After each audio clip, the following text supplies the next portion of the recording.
एक सुंदर नदी किनारे एक बड़ा जामुन का पेड़ था। उस पेड़ पर एक बंदर रहता था जिसका नाम था मितवा। मितवा रोज मीठे मीठे जामुन खाता था और बहुत खुश रहता था। उसी नदी में एक मगरमच्छ रहता था जिसका नाम था क्रूर। क्रूर मगरमच्छ और मितवा बंदर की बहुत गहरी दोस्ती थी।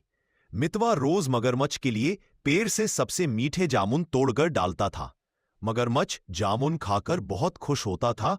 एक दिन मगरमच्छ ने सोचा कि वह ये मीठे जामुन अपनी पत्नी को भी खिलाए। वह जामुन लेकर अपनी पत्नी के पास गया।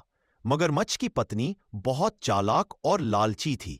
जामुन खाने के बाद उसने मगरमच्छ से पूछा, ये जामुन इतने मीठे हैं तो रोज इन्हें खाने वाले बंदर का दिल कितना मीठा होगा। मैं उस बंदर का दिल खाना चाहती हूं। मगरमच्छ ने अपनी पत्नी को बहुत समझाया कि मितवा उसका दोस्त है और ऐसा करना धोखा होगा, लेकिन मगरमच्छ की पत्नी नहीं मानी। उसने मगरमच्छ को धमकी दी कि अगर वह बंदर का दिल नहीं लाएगा तो वह मर जाएगी। मजबूर होकर मगरमच्छ एक बुरा विचार लेकर मितवा के पास गया। मगरमच्छ ने मितवा से कहा, प्रिय दोस्त मितवा, मेरी पत्नी ने तुम्हें दावत पर बुलाया है। वह तुम्हारी बहुत तारीफ करती है। क्या तुम मेरे साथ मेरे घर चलोगे? भोला भाला मितवा बहुत खुश हुआ और मगरमच्छ की पीठ पर बैठ गया ताकि वह नदी पार करके मगरमच्छ के घर जा सके। जब वे नदी के बीचों बीच पहुंचे तो मगरमच्छ ने सोचा कि अब सही समय है। उसने धीरे से मितवा को सारी सच्चाई बता दी। मगरमच्छ बोला, माफ करना दोस्त, पर मेरी पत्नी तुम्हारा दिल खाना चाहती है, इसलिए मैं तुम्हें अपने घर ले जा रहा हूं। मितवा यह सुनकर डर गया, लेकिन वह बहुत चतुर था। उसने तुरंत अपनी बुद्धि का इस्तेमाल किया।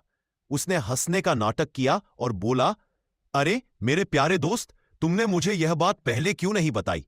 मेरा दिल तो पेड़ पर ही रह गया। हम बंदर अपना दिल सुरक्षित रखने के लिए पेड़ पर ही उतार कर रखते हैं। मितवा ने मगरमच्छ से कहा, चलो जल्दी से वापस चलते हैं और मैं अपना दिल लेकर आता हूं, फिर तुम्हारी पत्नी उसे आराम से खा सकती है। मूर्ख मगरमच्छ ने मितवा की बात पर विश्वास कर लिया। वह तुरंत पलटा और वापस जामुन के पेड़ की ओर तैरने लगा। जैसे ही मगरमच्छ किनारे पहुंचा, मितवा ने तेजी से छलांग लगाई और झट से पेड़ पर चढ़ गया। पेड़ पर चढ़कर मितवा ने हंसते हुए मगरमच्छ से कहा, अरे मूर्ख, क्या कोई भी अपना दिल बाहर निकालकर रख सकता है? तुमने दोस्ती में धोखा दिया है। लालच में तुमने अपने सच्चे दोस्त को मारने की कोशिश की।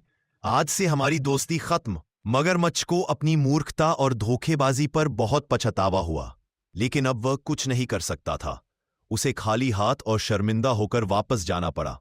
कहानी से सीख, कभी भी लालच में आकर अपने दोस्तों को धोखा नहीं देना चाहिए। मुश्किल परिस्थिति में डरने के बजाय अपनी बुद्धि और चतुराई का इस्तेमाल करना चाहिए।